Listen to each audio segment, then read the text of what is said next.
This is a sample stretched about 20 feet apart on 2 bamboo stakes. It's blowing quite rapidly here in the wind. It makes a nice sound that goes up and down in vibrations so that it doesn't give a constant hum that the birds could get used to.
This is a wide-angle shot of our 1 1/3 acres of blackberries established in 2012.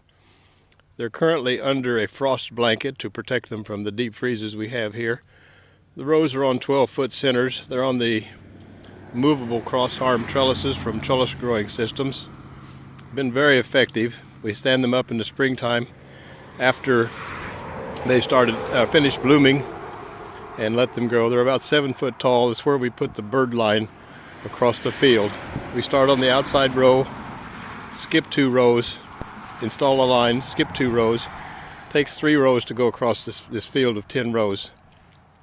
Very effective, 100% bird control.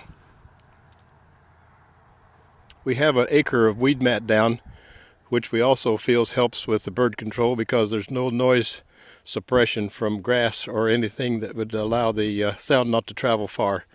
So with the trellises up and the bird line installed on top of that, we can hear the sound very vividly all the way up to our house, as you see at the background, some 300 feet away. It's very effective, 100% bird control.